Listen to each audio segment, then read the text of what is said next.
Hey Ron, what's happening? It's been a minute, man. Where you been? I just had to take a mental health for the last 35 days because the last 35 days, the last video I made was I was disgusted about the caving in with Hakim, Jefferies, and the Democrats. And then when I came back, the first thing I heard was the Democrats was giving in after the 40-day government shutdown. But you know what? On that 40-day shutdown, a lot of people are really hurting. And I can understand that, but there are a lot of things I do not understand, and maybe it'll come out and be explained to us later. But it does make the Democrat look really weak, you know. Really pathetic. It really shows you that the Democratic Party is not prepared to deal with fascism. And if you have Democratic Party as your doctor, you might as well be dead.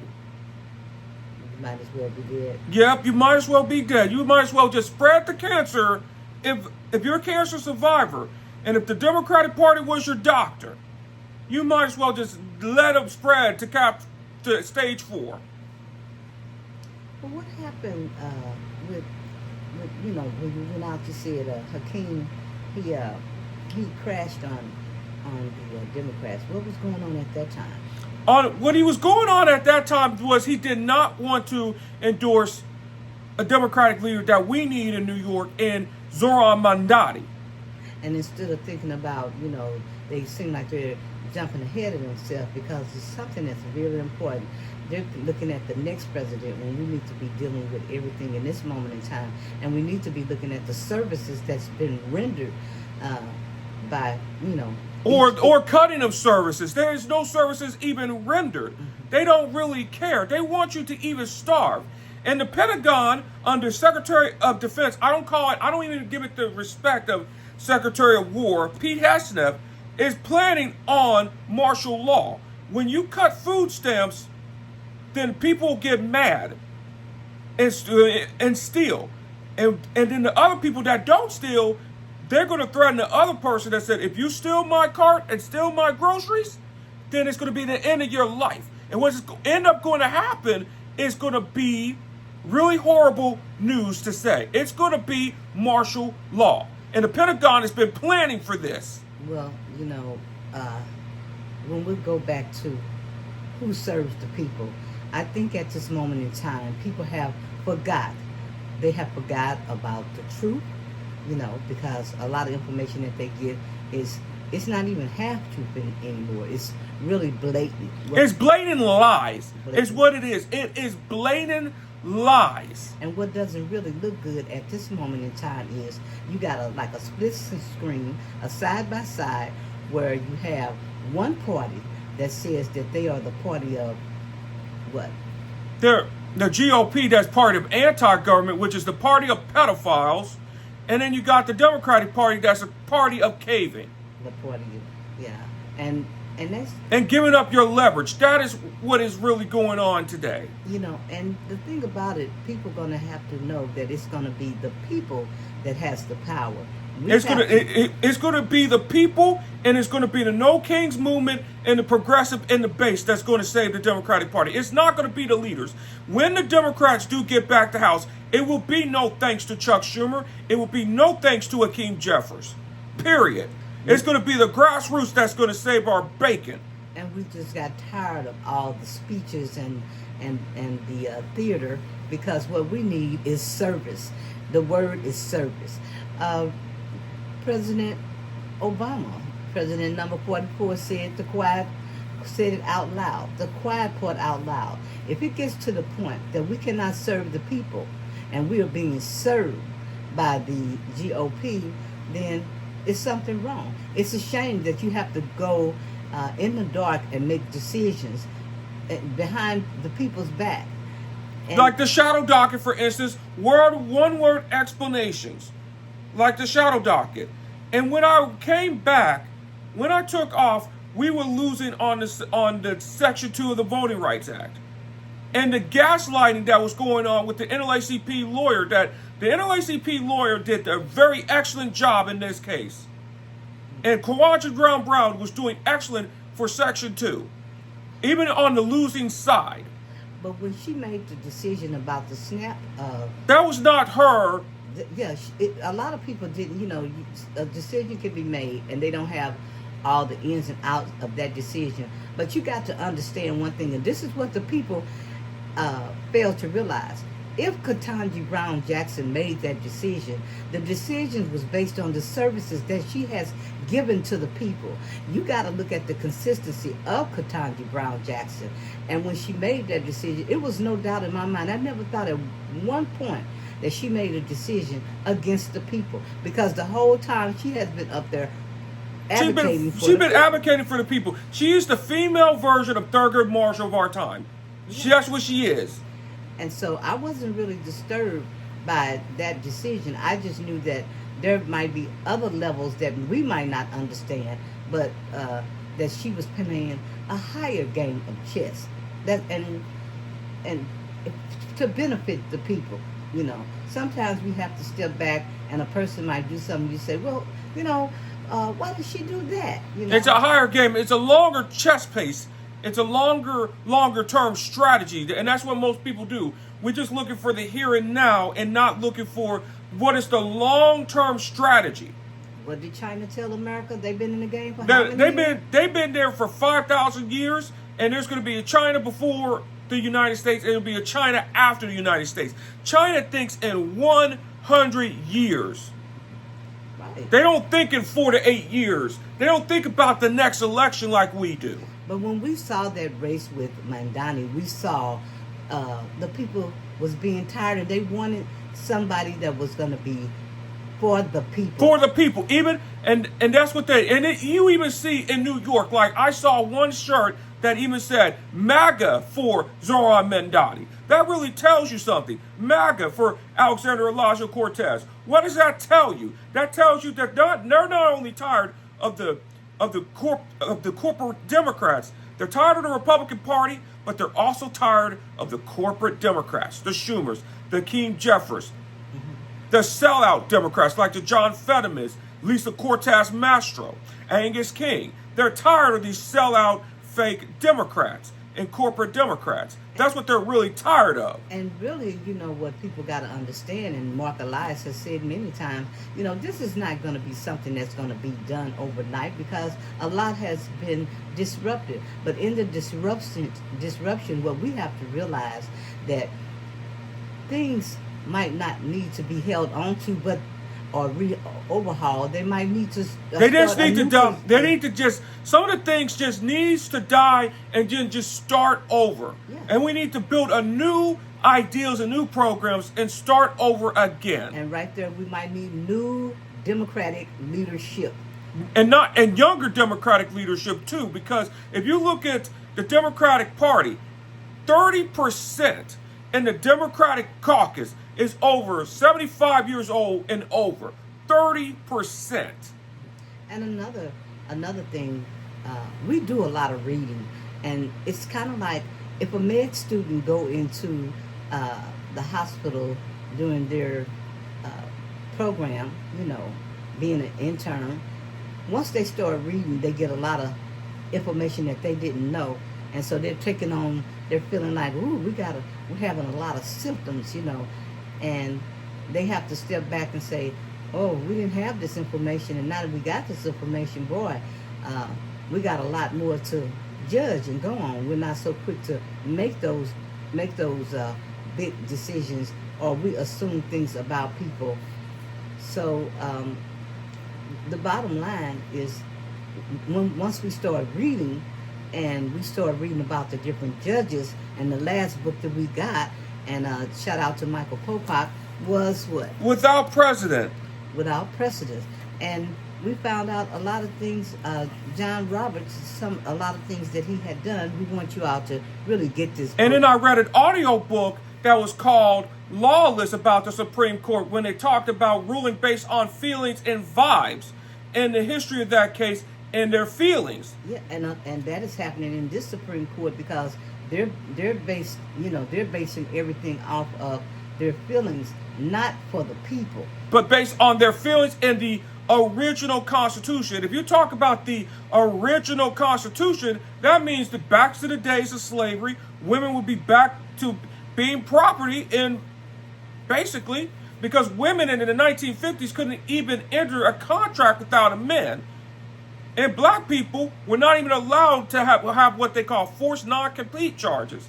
And those titles need to be stripped away because there is no originalness. There is no, that's just a bunch of bullshit. They concoct things and bring things to the court on the basis of how they want us to live.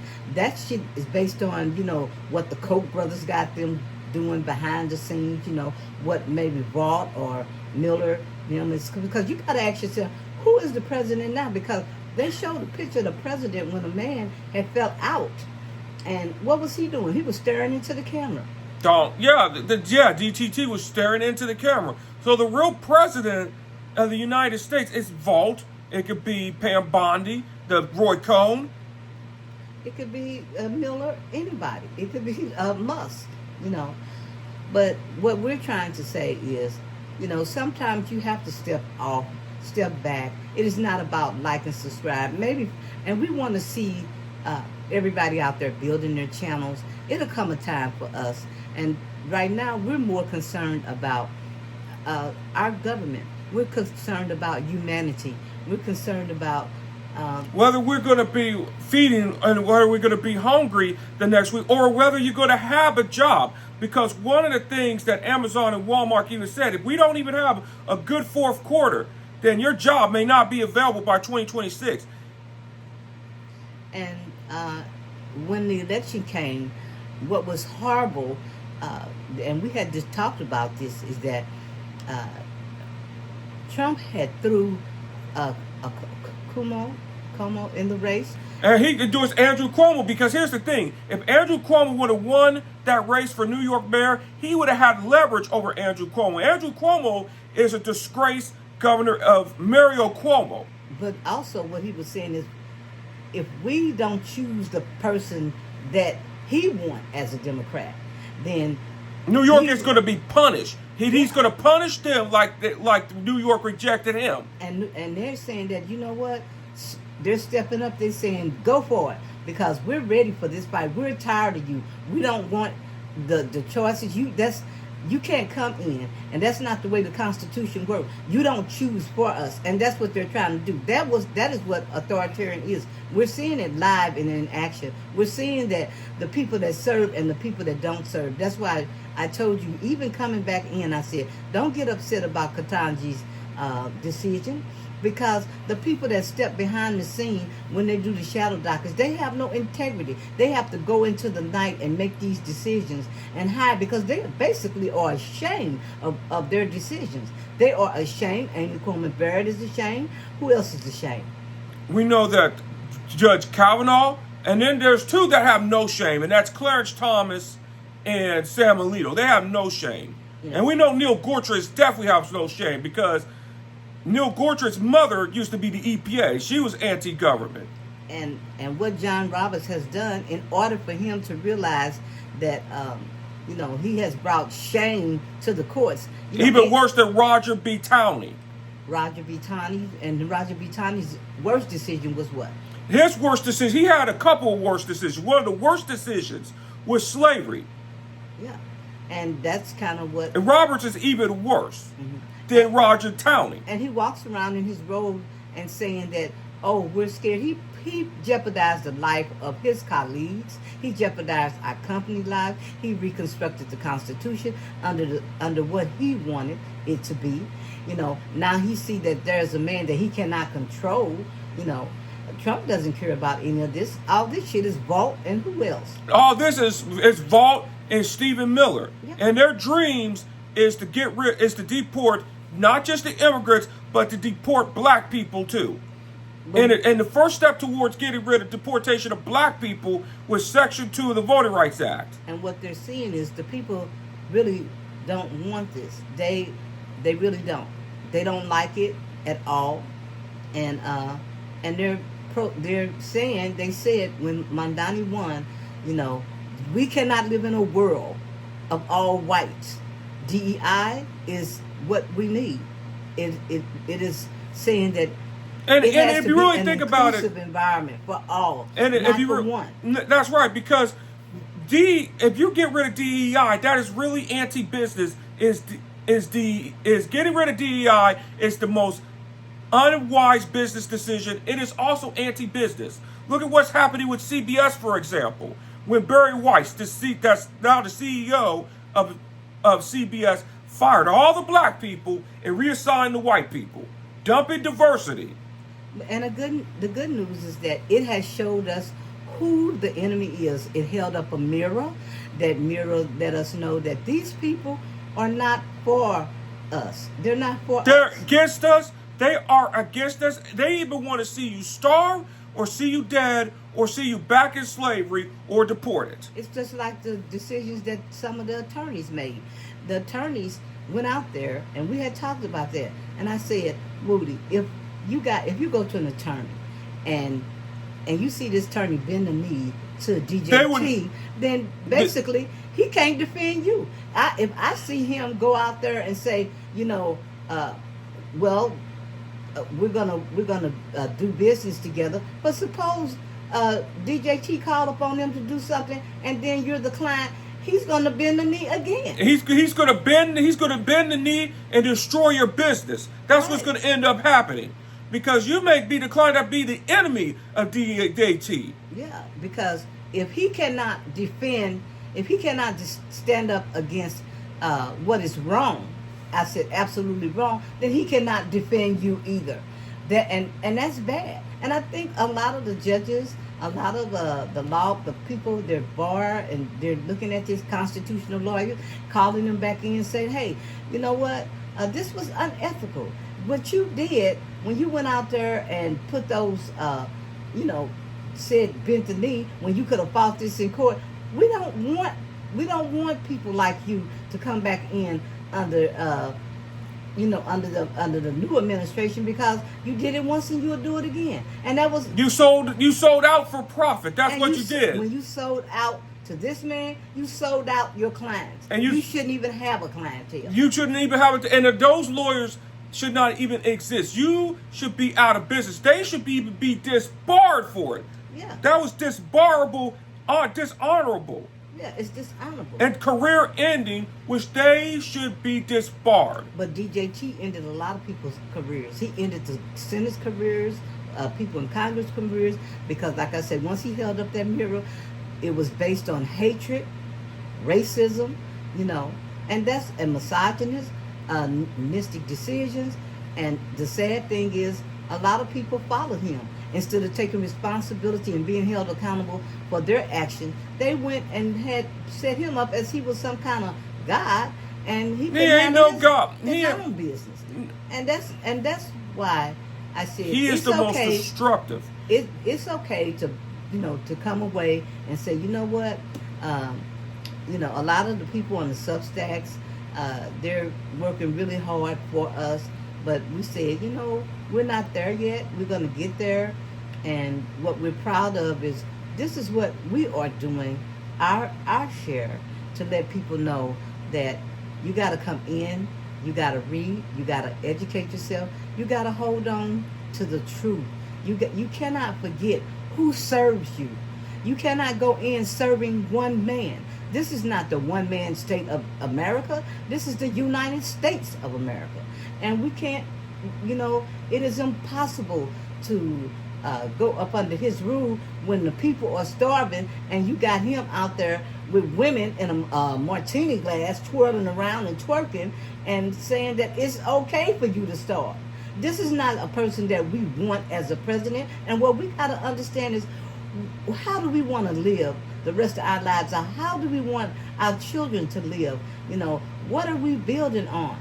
We can't hand this over to we can never hand this over to. We can never normalize this behavior, period. We can never normalize this behavior, because we have to unopen this gap, because the gap is already closed this point. Well, and you have to explain to your children, what did you do to stop it from closing in the first place? I know what I'm going to explain my children. I did everything I could to stop it. Yeah. And that's where, like I said, when you stepped out, I was very proud of you, because you said, Mom, I've had enough. I need to get my head right. And see, a lot of people they're not probably reading as much as we are. They're probably not looking at it from the angle that we're looking at it. And from a mental health perspective and from a unique ability perspective, it's even more dangerous for us, because when you normalize this behavior, all the things that you're going, that makes going to the neuropsychologist for getting proof mute at this point. Mute. And what we understand about this behavior, many years ago, we came back and we was trying to tell people that, hey, we're from the opposite end of the spectrum, saying we're from the mental health side, and there's another way to look at it, you know. And I think, and Rachel had pointed out, it's not what he what. It's not what he says, it's what he does. And we understood that. We were saying also too from our side, it's a lot of things that they say, and we understand that. We do. We get it. We do get it. But a lot of things that they say, you shouldn't shrug it off. You should pay attention to all of it. And we were just saying, and you have to destroy that monster while that monster is small. Because if you don't destroy that monster while it's small, it's going to be a bigger problem and it's going to be impossible. And what we love about Lawrence O'Donnell has just, he hit it out the park. Lawrence get on television and he has not backed down. He didn't back down during. He didn't back down when the first time. He called it live before it all began. Yeah, and he pointed out to the people, and so did Rachel, and so did And another one too that we took on Fox News way before then, Keith Olbermann. Yeah, and Lawrence had made it clear, you know, I'm not backing down. I'm going to say that you don't have the mental acuity to run the United States. We know that you're sick. And we've known that too. You know, DJT has never had any help. And one thing that you go in, when you're going in with diagnostic assessments, you have to realize that the first thing, when they finish those assessments and whatever they come out, you're not going to come out with one diagnosis. You're going to have one or more. And depending on the severity of that diagnosis, what happens is they will say to you that you cannot leave this child or / this young adult to their own devices. And he was left to his own devices, never have had help, never had the ability to do the job. He was enabled. And we was enabled by many people who used him as a vessel. So then you're looking at the users and the takers in this moment in time. And the first users was Roy Cohn, and it leads to not just to Roy Cohn that leads to Pam Bondi, to Cash Patel. It leads to the Stephen Millers. It leads to the Christian Gnomes. It leads to the Mike Johnsons. It leads to the Elon Musk. And so, coming back, I know, like I said, it was hard. And I know it's hard stepping up here, finding out that the Democrats look like they're voting. But it's got to be we, the people. We have to decide. We have to look at who serves us, because they do not serve us. And the quiet part has been said out loud. Look at who serves. Look at people who is ready to go out there and fight, like Lakeisha James, like Pritzker, like even Gavin Newson of California. You know, that's just fighting right now. Look at AOC, Bernie Sanders. Look at all the people who serves the people, not the people that serves themselves, not the people that is self-serving Senator Jon and Ossoff has their agenda, not the John Roberts, not the Clarence Thomases. They don't serve us. So when we do get where we're going, and we shouldn't really be looking, I don't think we should be looking at the next president, because I think that's what has Hakim, Jefferies, and Schumer up.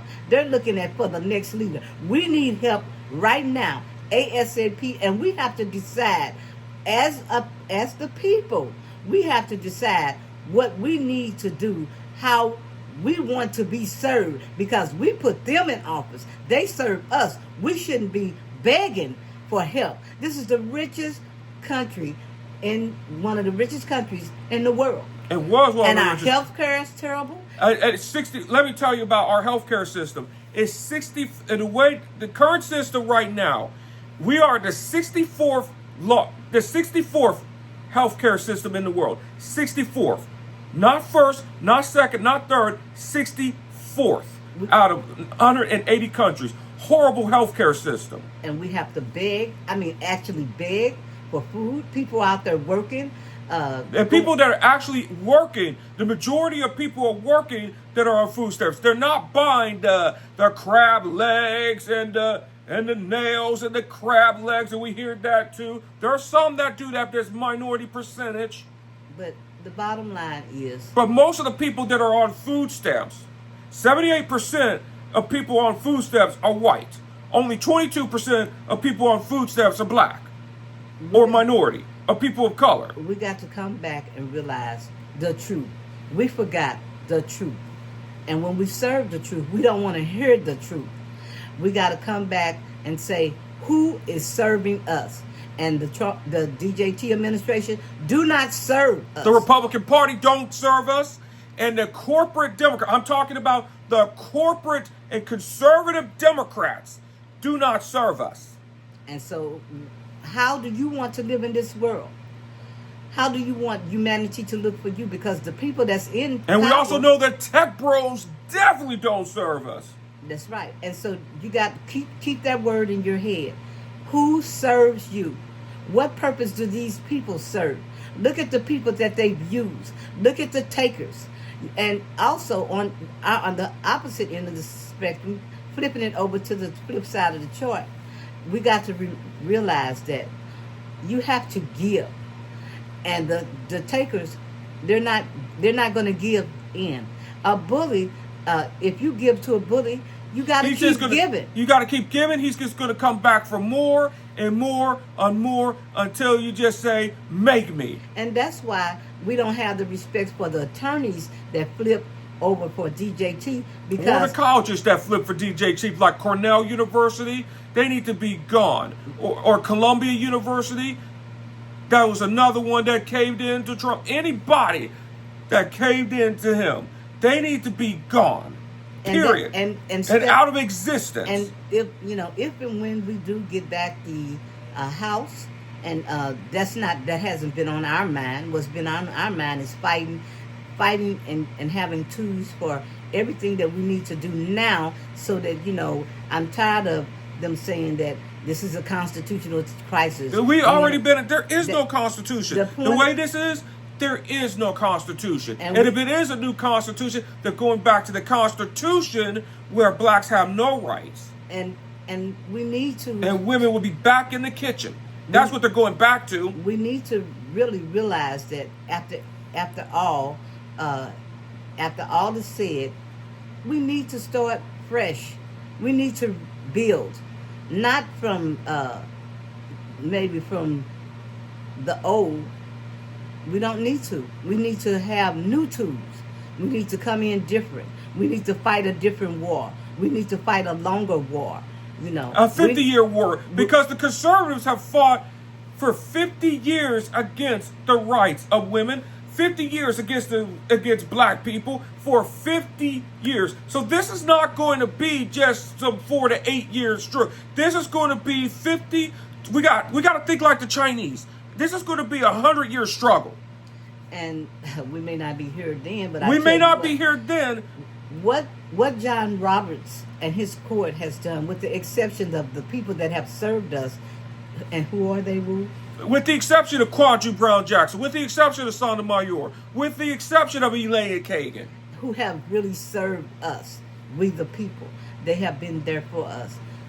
Once again, we need to get this book without precedence. Because also lawless. You got to understand that if a priest, and I mean a priest, get on TikTok and call for the soul of John Roberts and say that you step out here and you put a man in power that had no power in his own mind and who could not serve himself, make decisions for himself, and put him over the people, then he said, Roberts, you need to bring it back in. You need to will this man back in. But Roberts' position is money and power and greed. He don't care. He's just looking for survival, so that way he can hang out to the next term, because we're not hearing your bullshit for the next term. We don't care about that. You did the people an injustice. You did your colleagues an injustice. You put your colleagues lives in jeopardy. Not Those just the Supreme judges- Court. If you those put the judges- lower courts right. in danger. You disrespected the lower courts. And we've looked at all of that. And we're calling you out today. That's one of the things. We're letting you know that, the court that's up there now is a bunch of bullshit. And they're not, if they have all these Harvard and Yale universities, degrees and stuff, you're not very smart. You can walk around in your robe, but you did the people a disservice. You destroyed our Constitution. You tilted our world upside down. All for the sake of power, money, and greed. You do not serve the people. And when all this is said and done, then the people can come back in and get rid of y'all's ass too. Because you all need to go. You are the most unjust system that we have ever seen. And that's why we went out. We went out because we said that we don't even have judges that protect us. We don't have, but the people, there are more people. And the people have to come to terms and say that we're ready. We're ready now, and we're tired of all this bullshit. We're tired of people that's have this Maria Antoinette mentality. Let them eat cake. Anytime somebody hold the marginalized, you're tired, you're poor, you're hungry, hostage for food that they deserve, food that was already out there that was paid for, just like USAID. That was a shame.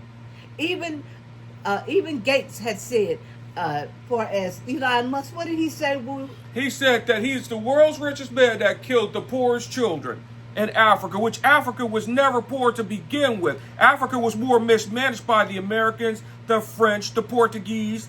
So if you really think about it, Africa was always rising. Africa was always had more wealth than anybody. It was mismanaged, it was exploited, but it was never poor.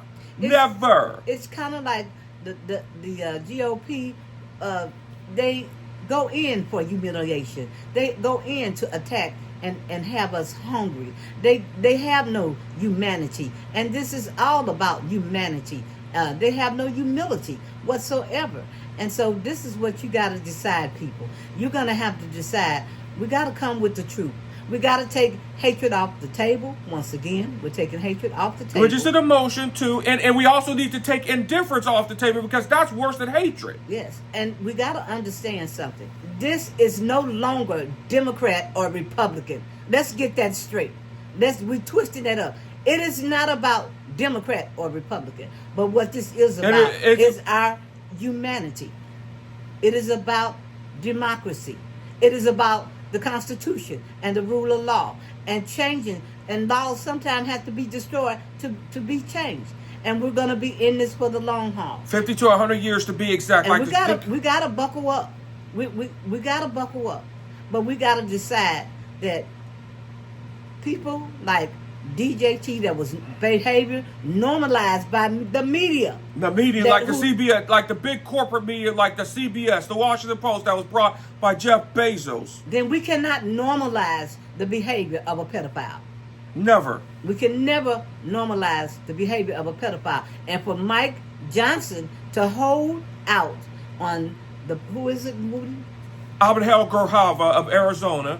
So that they can't bring out the Epstein files is covering up. That's a issue of a crime. What he has done is accessory of a crime. That's what Mike Johnson did. Mike Johnson needs to be in handcuffs.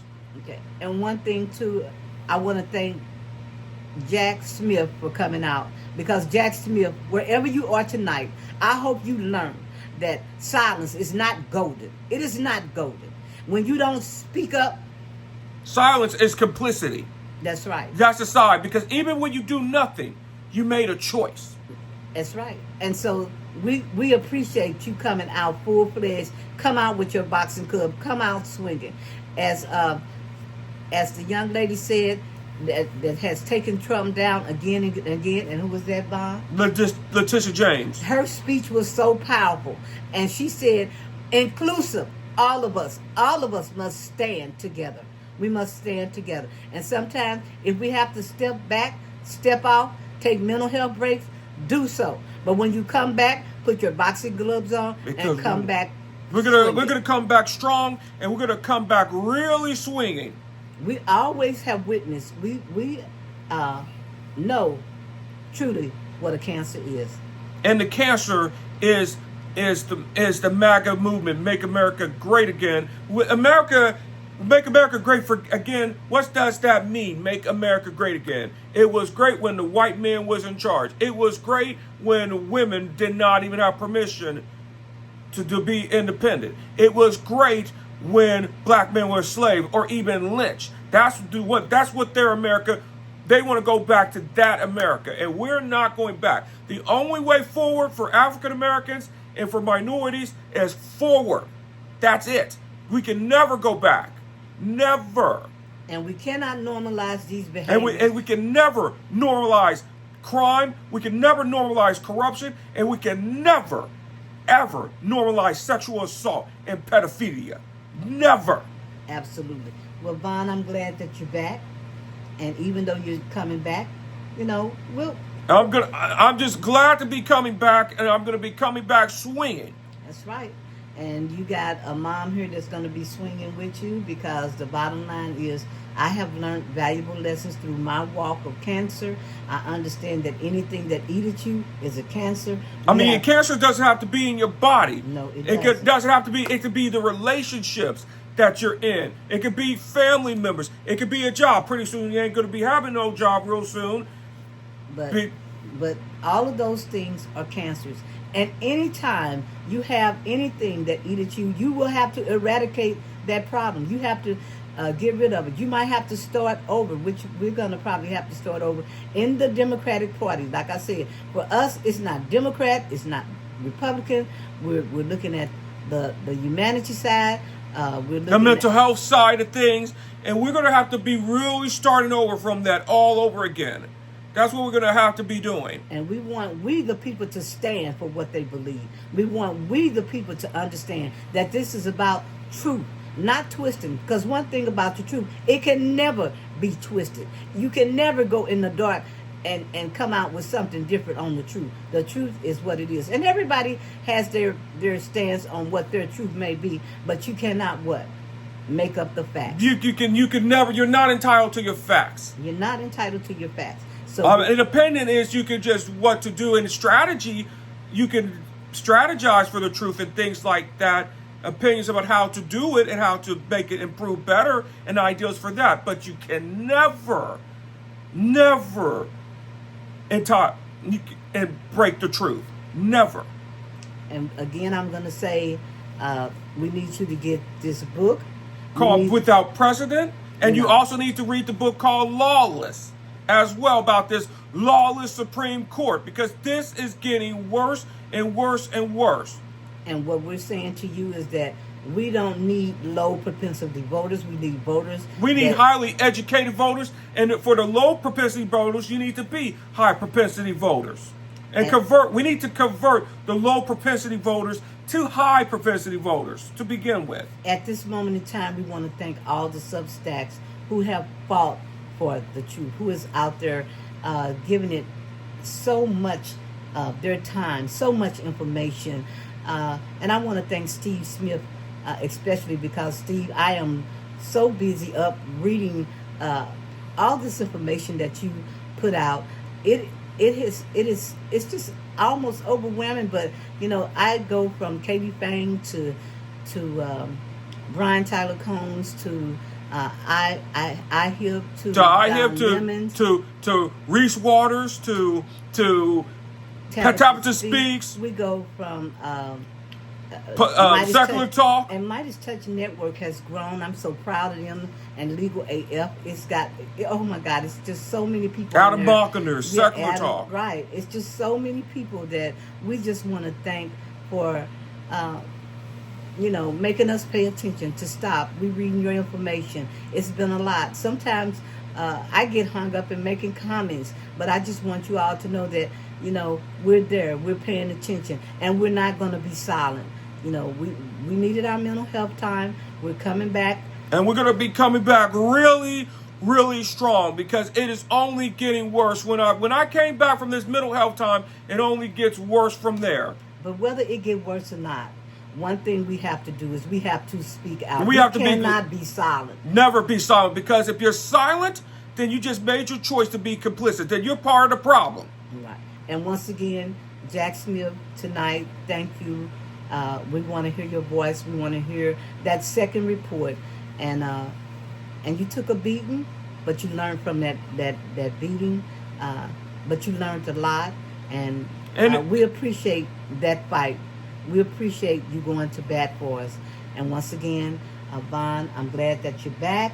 I'm glad that I'm back too. You're looking good. Thank you. You got your boxing gloves I'm on? going to have my boxing gloves on every social media. I am going to be boxing gloves. We're going to take a little bit at We're going to time, take a little bit of time. We'll say that, and then something could come up and bam, we out again. But in the meantime, Vondell, I really appreciate you. I appreciate you being my masterful teacher. You've been such a wonderful educator. And sometimes I think with parents and their children / young adults and my adult young man now, what I have to say to you is it's been a long journey. It's been a good journey. It's been a teachable journey. And you have been there and have taught me so many things. And I really appreciate you. And we're going to get through this. We're going to get through it. But we're not going to be silent in it. I'm not going to be complicit in it. That's the thing. If I'm be doing a lot of teaching, I am not going to be complicit. Okay. I'm going to choose the right side, and I know which side you're going to be on. I'm on the right side of history. And before we go, once again, to Rachel Maddow and to Lawrence O'Donnell and Nicole Wallace, to Aubrey Melber, Michael Steele, Simone, that's and Joy Reid. Joy Reid, thank you so much, and we love you guys, and we're coming back. We're coming back with our gloves on, and we're gonna come back really, really strong, really strong. So on that note, Von, last word, what you want to tell the world? Well, I'm going to be telling the world that it is good to step away for many days to just see at the cut. While I was stepping away, I was doing a lot of reading. Yeah. And you was doing a lot of what? Soul searching? And I was doing a lot of self-discovery and a lot of soul searching. And I'm still doing that every single day. So we got a chance to take 5, 10, we took about 35 days. And now 35 days. A lot of people can't take that time, but for us, I am blessed to take this time, 35 days, that I don't have to worry about no PTO time or things like that. I don't have to worry about no AI technology taking my job while I'll be coming back. Okay. And I'm sorry to those that have been losing their jobs because of it. And I'm going to be advocating for you too. Okay? And you got to remember And I'm going to be advocating entrepreneurship to those that lost their jobs as well. And you must remember, if you cannot go in and advocate for a person and you kneel down to serve somebody else, then you cannot serve your clients. You cannot serve your clients. You betrayed yourself and you betrayed your community if you bend the knee to a bully. And once you go in the dark at night, and you cannot do in the day what you can do in night, you have lost the integrity all around. Everything has to come full circle. Whatever is done in the day has to be done in the night, and it cannot be done in secrecy. Because once you do it in secrecy, you're letting the world know that you are ashamed of your decisions. So on that note, we are out of here. Thank you for coming.